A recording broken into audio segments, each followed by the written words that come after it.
what's going on, y'all? T-Bob here. And Jake as well. And you're about to watch a little OTB LSU. We're going to give you all the latest, greatest between LSU football, baseball, women's basketball, softball, and everything in between. Bottom line, if you want to talk Tigers, keep it locked, subscribe, like it, and we hope you enjoy the video of the swing pass that Kaleb Jackson took to the house, and it's more impressive than I'd even thought from just reading about it. Right? I know you got to see it live, Jake, but I don't know how many people got to see it yesterday. But it does beg the question, and it's one that LSU Tigers wire Will Rosenblatt asked yesterday, and look at this run right here, dude. I mean, that's what, 4 broken tackles in the Jets? And speaking of Sha'Carri, look at him run away from who's 11 nowadays? Is that Howard? Yeah, Jackson Howard. Yeah. Okay, I almost brought my little name chart that I got at practice. Go back to that. You can play it again. Go start over at the beginning. Yeah, it's an edge rusher. That's moving pretty good. Pretty well. All right, look, and I've seen this play a lot, and I've seen a lot of people that were at practice write about Kaleb, and they're right about like his skill set. And I've been to a couple practices, and he has looked the part. But if you want to play as a young running back, here's what you have to do. You got to take care of the football, and you have to pass protect. So you have to do those things. Those are non-negotiable things. So I'm glad you mentioned that, because that is the conversation you kind of want to have here. Will Rosenblatt asking the question, is Kaleb Jackson LSU's next star running back? And after you see a play like that, it's hard to say no, right? Like, well, yeah, I mean, did you see that potential? Like, if you can do that, you could be a star. But like Jake said, it's weird. I think the answer to that question could be yes, but I think also the answer is that not this year, right? Like, I think he'll have that kind of classic freshman. Every now and then, Jake, you get one of those freshmen with home run potential where because they can't always do things you're talking about, you don't get to be the down-to-down guy, but maybe they have like 4 or 5 moments in a year where they really blow you away with some explosive play like that. Yeah, you don't have to be the RB1. You don't have to be in there maybe in some of the most critical moments, but you can be there to help the football team out. Yeah. I mean, we have certainly seen backs. I go back to 2006. Like, there was times where Charles Scott and Keelan Williams and even Richard Murphy, like, they helped us win games. Yep. Now, JV was still in that rotation. I was still playing running back. Trendon would still have his role. But they had a spot on the team, and it was to come in and maybe they give you an explosive play here or there. And if it's 3rd and 11, the game's on the line, you're probably going to have a veteran running back in there. Josh Williams type is going to be in that game because you can trust that guy. You can count that guy. Mm-hmm. But when you have an explosive player like that at that position, you can insert him in the lineup. But he has to do just enough in pass protection and holding on to the football to justify it. And I keep bringing up those two things because that's the spot where young running backs struggle the most. I'm not talking about just Kaleb Jackson. I'm talking about all of us, right? Holding on to the football, because sometimes you try to make the play bigger than it actually is, and you get loose with your ball security. Yeah. Because you're so worried about impressing people and maybe trying to make the run 7 yards more down the field than what actually the play can give you. Then you start getting loose with the football and start swinging all over the place. I know I've been a part of that. Every running back ever has been a part of that.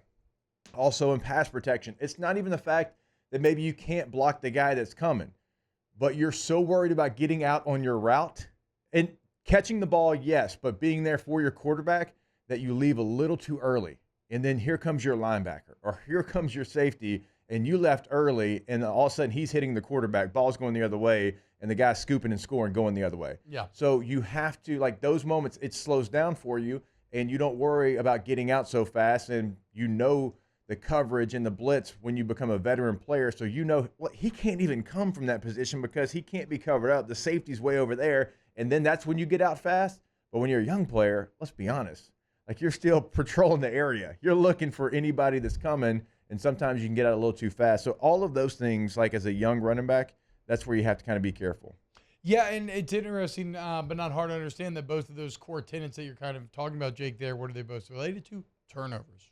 Most important stat in football, turnovers. What do you think? And by the way, on that run, I forgot to mention this fact. Kaleb Jackson hit 21.4 miles per hour. Chris Hilton's 21.5 was the only faster speed of the day.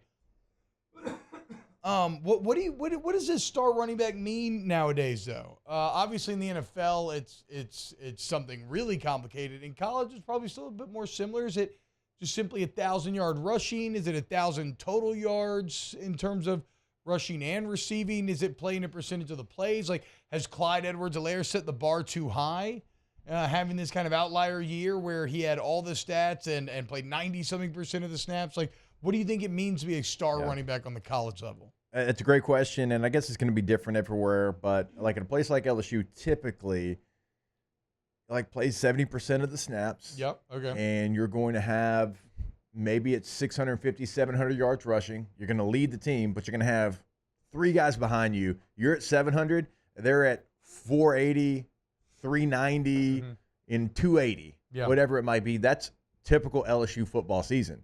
It just is. Now, you can go to some outliers. I mean, Jeremy Hill, I'm sure, had a ton of yards when he was a featured back. Yeah, he averaged like 7 or 8 yards a carry. It was absurd. Yeah, I mean, I got over 1,000, but we were still a run-heavy team at that time. We didn't throw it nearly as much as we do now. Clyde got over 1,000. Nick Brissett got over 1,000. Like, there's only been, we'll have to look it up, there hasn't been as many as you think 1,000-yard backs. Well, especially in not LSU's history. Miles, I'm guessing, even though I guess you did have Clyde and Nick. And did Geis go over 1,000? And then that Ogeron era post last right? Yeah, I would think so. Yeah, because he had twice? that. I don't know if it was back-to-back years. I'll look, but he had that one game against A&M where it was like 285. Yeah, I remember that game. That was Steve Ensminger's first game he called, right? I believe Charles Scott went for 1,000. No, so the one I'm thinking post Miles era. Okay. The first game that Ensminger called was Missouri when Geis and they set the single and then game A&M was next. Yeah. Okay. Either way, the point is, being a star running back is kind of a more complicated deal than it's ever been before. But as far as Kaleb Jackson goes, maybe he eventually gets there. All I'll say is this. I don't care how old you are, how experienced you are, that speed plays. Like that speed has a role on the team. It has a role on special teams as well, which he could be an absolute war daddy rushing down on kickoff, cover, and punts. So shout out Kaleb Jackson. Looking forward to seeing what he can do this year. To give you an idea, all-time single season, Charles Scott's 10th with 1,100. So there's just not – so you're not going to go far down than that. So you're not going to have just a ton. So there's probably been 12. Who was the most ever, Lenny? Leonard has the most ever with 1,953 yards. In 1 year? Kevin Falk shows up on this list twice. He did it in 96 and 98. Darius Guy shows up twice. He did it in 16 and 17. Charles Alexander did it in 77. Clyde did it in 19. Dalton Hilliard did it in 84. Hilly did it in 2013. Scott did it in 08. I did it in 07. And Brissett did it in 18. TDP in 21. He got right 1,001 or something like that. Yeah. So 13 times, 14 times. Wow. Jake, what incredible takes. I mean, those guys, they're just the best. I think so. And if you think so, again, hit the like button, subscribe, ring the bell so you get notifications when we post every single day here on OTB LSU.